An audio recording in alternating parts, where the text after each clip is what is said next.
നമ്മൾ ഈ ചന്ദനത്തിലേക്ക് കത്തിക്കണ പോലെ തന്നെയാണ് ഇവിടെ വെച്ച് വറക്കാവോ നോക്കാം.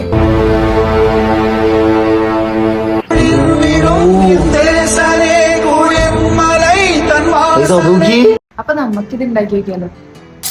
ഇതുണ്ടാക്കാനായിട്ട് ആദ്യം നമ്മൾ ഇങ്ങനത്തെ ഒരു കുപ്പി എടുക്കുക. ആദ്യം തന്നെ ഇത് സ്റ്റിക്കർ പറിച്ച് കളഞ്ഞില്ലെങ്കിൽ ഇതുപോലെ കിടന്ന് കഷ്ടപ്പെടേണ്ടി വരും. ഈ വീഡിയോ മുഴുവൻ കാണുമ്പോഴേക്കും നിങ്ങൾക്ക് മനസ്സിലായിക്കോളൂ ഞാൻ എന്തൊക്കെ മണ്ടത്ര രീതിയിൽ ചെയ്തിട്ടുണ്ടെന്ന്. കുപ്പിന്റെ രണ്ട് സൈഡും കട്ട് ചെയ്ത് ഈ ഒരു ഷേപ്പിലാക്കിയതിന് ശേഷം നമ്മുടെ നെക്സ്റ്റ് പരിപാടി എന്താണെന്ന് വെച്ചിട്ടുണ്ടെങ്കിൽ കാർഡ്ബോർഡ് എടുക്കുക. അതിൽ രണ്ട് സർക്കിൾ ഷേപ്പ് കട്ട് ചെയ്തതിന് ശേഷം അതിങ്ങനെ ഒരുമിച്ച് ഒട്ടിച്ചു കൊടുക്കുക. ഇനി നമ്മൾ ക്ലേ എടുത്ത് ഉരുട്ടിപ്പരട്ടി ഇതിന്റെ മേലേക്ക് ഇങ്ങനെ ഒട്ടിച്ച് സെറ്റാക്കി ഈ ഒരു ഷേപ്പ് ആക്കി എടുക്കണം. നിങ്ങൾ ഇങ്ങനെ വീട്ടിൽ വെറുതെ ഓവർത്തിങ് ഒക്കെ ചെയ്തിരിക്കുന്ന ആൾക്കാരാണെന്നുണ്ടെങ്കിൽ നിങ്ങൾ ഇതുപോലെ എന്തെങ്കിലും സംഭവം ട്രൈ ചെയ്ത് നോക്കുന്നതായിരിക്കും നല്ലത്. അതാകുമ്പോൾ നിങ്ങൾക്ക് ഓവർത്തിങ് ചെയ്യാനുള്ള ടൈം കിട്ടില്ല. പിന്നെ നമ്മൾ ഈ ലീഫ് ഷേപ്പ് എന്തിനാണ് ഉണ്ടാക്കണമെന്ന് വെച്ചിട്ടുണ്ടെങ്കിൽ ഈ സർക്കിളിന്റെ ചുറ്റും ഇങ്ങനെ ഒട്ടിച്ചു കൊടുക്കാനാണ്. നെക്സ്റ്റ് ഈ ലീഫിന്റെ ചുറ്റും ഒരു ബോർഡറും കൂടി വെച്ച് കൊടുത്തിട്ടുണ്ടെങ്കിൽ നമ്മൾ ബേസ് ഇവിടെ സെറ്റ് ആവും. വേറൊരു കാർഡ്ബോർഡ് ഇട്ട് അതിന്റെ മേലെ ഇങ്ങനെ ഹോൾ ഇട്ട് അതും ഇതുപോലെ ക്ലേയിൽ കവർ ചെയ്തെടുത്ത് കഴിഞ്ഞാൽ അതിന്റെ മേലത്തെ ഭാഗം സെറ്റ് ആവും. അത് കഴിഞ്ഞ് നമ്മൾ ശിവലിംഗം ഉണ്ടാക്കി ഇതുപോലെ സെറ്റ് ആക്കിയിട്ട് ഡ്രൈ ആക്കാൻ വെക്കാം. പിന്നെ നമ്മൾ പിറ്റേ ദിവസമാണ് ഇതിന്റെ ബാക്കി വർക്ക് ചെയ്യുന്നത്. നമ്മുടെ ക്ലേ ഒക്കെ ഡ്രൈ ആയിട്ട് സെറ്റ് ആയിട്ടുണ്ട്. അപ്പൊ നമുക്ക് ഇതിൽ പെയിന്റ് അടിച്ചെടുക്കാം. ഈ സാധനമാണെങ്കിൽ പെയിന്റ് അടിക്കുന്നതിന്റെ ഇടയിൽ കുറെ വട്ടം പൊട്ടി പോയിട്ടുണ്ടായിരുന്നു. എന്നിട്ട് എനിക്ക് നല്ല ഭ്രാന്ത് പിടിച്ചു. ലൈഫിൽ ഒരു പ്രശ്നങ്ങൾ വരുമ്പോൾ നമുക്ക് ആദ്യം വേണ്ടത് പ്രശ്നങ്ങൾ ഫേസ് ചെയ്യാനുള്ള ഒരു മനസ്സും പിന്നെ കത്തുന്ന ഒരു ലൈറ്ററുമാണ്. കണ്ട ലൈറ്റർ മാറ്റിയപ്പോൾ സിമ്പിൾ ആയിട്ട് ഗ്ലൂ സ്റ്റിക്ക് ഉരുക്കിയിട്ട് അത് ഒട്ടിക്കാൻ പറ്റിയത്. പിന്നെ നമ്മൾ ആ ശിവലിംഗം ഒക്കെ ഒന്ന് സെറ്റ് ആക്കി എടുക്കുക. എന്നിട്ട് എല്ലാ പാർട്സും ഒന്ന് അറേഞ്ച് ചെയ്ത് കൊടുക്കുക. ആഫ്റ്റർ ലോട്ട്സ് ഓഫ് കഷ്ടപ്പാട് നമ്മുടെ വർക്ക് ഇവിടെ കംപ്ലീറ്റ് ആയിട്ടുണ്ട്.